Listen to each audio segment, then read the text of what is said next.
वालेकुम, कैसे हैं आप सब। उम्मीद है खैरियत से होंगे। आपके लिए टॉपिक लेके आई हूँ, वो है हमारे पास सब्जेक्ट्स ऑफ इंटरनेशनल लॉ। इसमें अगर इस टॉपिक को समझने के लिए सबसे पहले हम देख लेते हैं व्हाट इज़ सब्जेक्ट, यानी कि सब्जेक्ट क्या है। सब्जेक्ट का ये मतलब है कि इंटरनेशनल लॉ किस कम्युनिटी पर अप्लाई होता है, और कम्युनिटी से मुराद यहाँ स्टेट्स हैं, इंडिविजुअल्स हैं, यानी कि क्या सब इंटरनेशनल लॉ इंडिविजुअल्स पर अप्लाई होता है या इंटरनेशनल लॉ सिर्फ स्टेट्स पर अप्लाई होता है। अब इस हवाले से ना डिफरेंट जूरिस का डिफरेंट व्यू है कि कुछ का कहना है कि इंटरनेशनल लॉ स्टेट्स का सब्जेक्ट जो है वो स्टेट्स हैं, कुछ का कहना है इंटरनेशनल लॉ के सब्जेक्ट इंडिविजुअल्स हैं। इस हवाले से हमारे पास 3 थ्योरीज हैं, realist theory, fictional theory and functional theory. और सबसे पहले हम देख लेते हैं रियलिस्ट थ्योरी को। रियलिस्ट थ्योरी वाले कहते हैं कि states alone are the subjects of international law, यानी कि सिर्फ स्टेट्स हैं जो इंटरनेशनल लॉ का सब्जेक्ट है। इंटरनेशनल लॉ सिर्फ और सिर्फ स्टेट्स को डील करता है, इसका इंडिविजुअल्स के साथ कोई लेना देना नहीं है। अब रियलिस्ट ने ये बात तो की, लेकिन अपनी बात को प्रूव करने के लिए उन्होंने डिफरेंट आर्गूमेंट्स दिए। वो आर्गूमेंट्स क्या थे। पहले नंबर पे वो कहते हैं कि individuals are not party to dispute in ICJ, यानी कि उन्होंने कहा अगर आप आईसीजे में जाएं तो आप वहाँ देखेंगे कि डिस्प्यूट्स में इंडिविजुअल्स पार्टी नहीं होते, पार्टी कौन होती है, स्टेट होती है। इसलिए इंटरनेशनल लॉ का सब्जेक्ट स्टेट्स हैं। सेकंड नंबर पे उन्होंने कहा कि individuals are objects of international law, यानी कि इंडिविजुअल्स जो हैं वो इंटरनेशनल लॉ का ऑब्जेक्ट हैं, यानी कि इंटरनेशनल लॉ का मकसद जो है वो इंडिविजुअल्स को रेगुलराइज करना है। वो डायरेक्ट इंडिविजुअल्स पर इम्प्लीमेंट नहीं होता, डायरेक्ट उसका लिंक स्टेट के साथ है। इसलिए इंडिविजुअल्स जो हैं वो सिर्फ और सिर्फ इंटरनेशनल लॉ का ऑब्जेक्ट हैं। देन थर्ड नंबर पे उन्होंने कहा कि municipal law is available for individuals, यानी कि उन्होंने कहा इंडिविजुअल्स के लिए म्यूनसिपल लॉ अवेलेबल है, इसलिए इंटरनेशनल लॉ का सब्जेक्ट स्टेट्स हैं, इंडिविजुअल्स नहीं हैं। अब सेकंड नंबर पे हमारे पास आ जाती है फिक्शनल थ्योरी। फिक्शनल थ्योरी वाले कहते हैं the only subject of international law is individuals, यानी कि सिर्फ और सिर्फ इंडिविजुअल्स जो हैं वो इंटरनेशनल लॉ का सब्जेक्ट है। अब आपको ना लफ्ज़ जो फिक्शन है, फिक्शनल है, उससे पता चल रहा है। फिक्शन का मतलब होता है, जैसे हम कहते हैं फिक्शन स्टोरीज़, तो फिक्शन का मतलब होता है ख्याली कोई फ़र्जी चीज़। तो इस हवाले से केल्सन ने क्या कहा था, केल्सन ने कहा स्टेट इज़ अ फिक्शन। उसने कहा स्टेट तो एक ख्याली चीज़ है, फ़र्जी चीज़ है, स्टेट इटसेल्फ कुछ भी नहीं है। असल चीज़ क्या है, इंडिविजुअल्स है, वहाँ की कम्युनिटी है।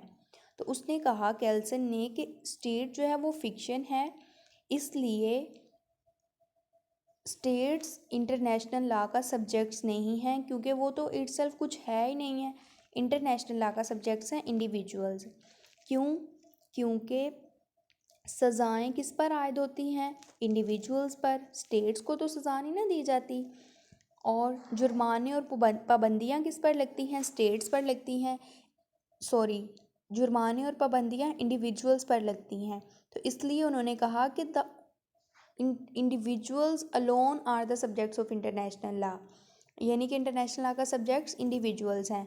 अब फिक्शनल थ्योरी ने क्या आर्गूमेंट्स दिए। फिक्शनल थ्योरी ने कहा slaves, pirates, diplomats, prisoners of war, spies are all individuals and dealt by international law, यानी कि उसने कहा कि जो स्लेव्स हैं, पायरेट्स हैं, डिप्लोमेट्स हैं, प्रिजनर्स ऑफ वार हैं या स्पाइस हैं, ये सब क्या हैं, ये सब इंडिविजुअल्स हैं ना। और इनको कौन डील करता है, इंटरनेशनल लॉ डील करता है।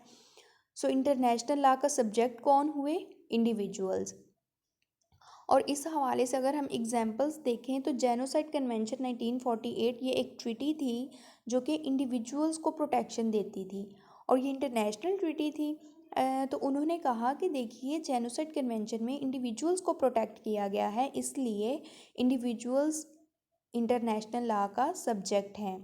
और इंटरनेशनल क्रिमिनल लॉ उन्होंने कहा एग्जांपल है कि इंटरनेशनल क्रिमिनल लॉ जो है वो किस पर अप्लाई होता है, स्टेट्स, इंडिविजुअल्स पर अप्लाई होता है। इंडिविजुअल्स को पनिश किया जाता है किसी भी क्रिमिनल मैटर में, आप स्टेट को पनिश नहीं करते, इंडिविजुअल को करते हैं। तो इसलिए इंडिविजुअल्स किसका सब इंटरनेशनल लॉ का सब्जेक्ट कौन है, इंडिविजुअल्स। पहले हमने देखी थी रियलिस्ट थ्योरी, जिनका कहना था कि स्टेट्स सब्जेक्ट्स हैं इंटरनेशनल लॉ का। फिर हमने देखी फिक्शनल थ्योरी, वो कहते हैं कि इंडिविजुअल्स हैं इंटरनेशनल लॉ का सब्जेक्ट। अब थर्ड नंबर पे जो हमारे पास थ्योरी आ जाती है वो है फंक्शनल थ्योरी। फंक्शन का क्या मतलब होता है? अमल करना, काम करना। और फंक्शनल यानी कि अमली तौर पे, यानी कि वो काम के लिहाज से बताएगी कि इंटरनेशनल लॉ का सब्जेक्ट कौन है।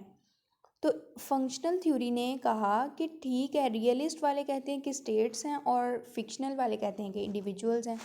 फंक्शनल ने कहा कि ये दोनों ही इंटरनेशनल लॉ का सब्जेक्ट्स हैं।